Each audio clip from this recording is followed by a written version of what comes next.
হেই all, কেমন আছো তোমরা? নিরুর ঘরকন্যায় আজকে নিয়ে এলাম আর একটা নতুন ব্লগ।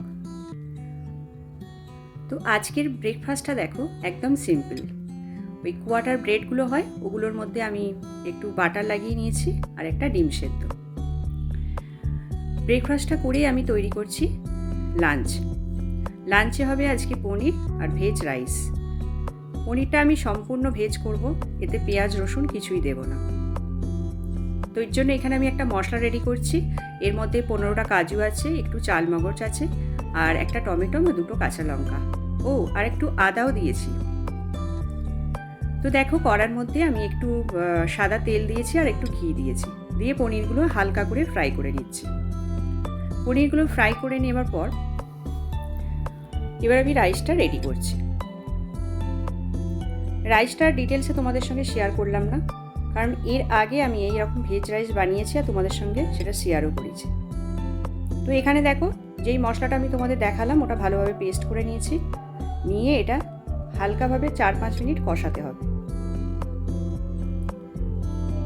তো দেখো, মশলাটা আমার 2-4 মিনিট হয়ে গেছে কষানো। এরপর আমি এর মধ্যে দিচ্ছি একটু হলুদ আর একটু কাশ্মীরি লঙ্কার গুঁড়ো, দিয়ে আরও 2-3 মিনিট ভালোভাবে কষিয়ে নিতে হবে। দেখো কি সুন্দর তেল ছেড়ে গেছে মশলাটা দিয়ে, মানে মশলাটা রেডি হয়ে গেছে। এবার আমি এর মধ্যে 1 বাটি দুধ অ্যাড করব।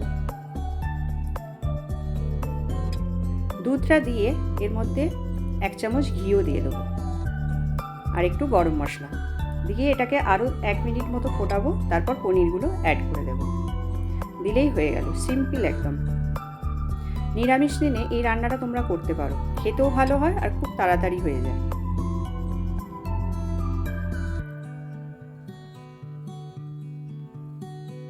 দেখো পুরো রেডি হয়ে গেছে। তো আজকে সানডে, সারাদিনটা তো কেটেই গেল, এখন বাজছে 6টা। তো ভাবছি একটু বাইরে দিয়ে ঘুরে আসি, আর আজকে ডিনারটা ভাবছি রাত্রে বাইরেই করে নেব। তো আমি কোথায় যাচ্ছি সেটা জানতে হলে অবশ্যই পুরো ব্লগটা চেক করতে হবে। তো চলো, তোমাদেরকে দেখাবো আমি কোথায় যাচ্ছি, কোথায় ঘুরি আর কোথায় ডিনার করি, সবই তোমাদের সঙ্গে শেয়ার করব। তো ব্লগটা অবশ্যই দেখতে থাকো। তো এই দেখো, আমি বেরিয়ে পড়েছি একদম রেডি হয়ে ভালোভাবে মেয়েকে নিয়ে। তো চলো, কোথায় যাচ্ছি সেটা তোমাদের আস্তে আস্তে আমি বলে দিচ্ছি। দেখো, গাড়ি নিয়েছি একটা, নিয়ে বেরিয়ে পড়লাম।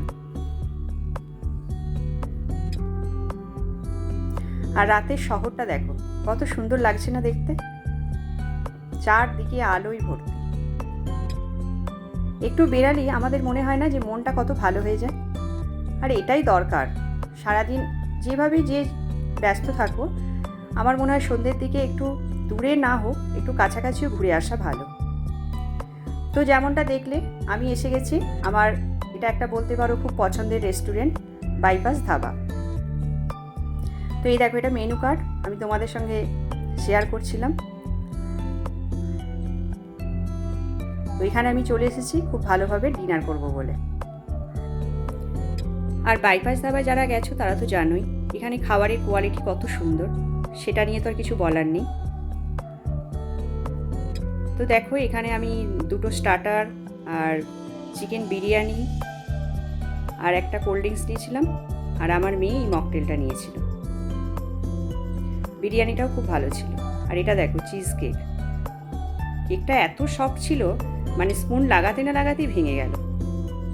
আর এটা বাইপাস ধাবার সামনে যে ফুলের একটা গার্ডেনের মতো রয়েছে, ওটা। শীতকাল না, কত সুন্দর ভ্যারাইটিস ফুল।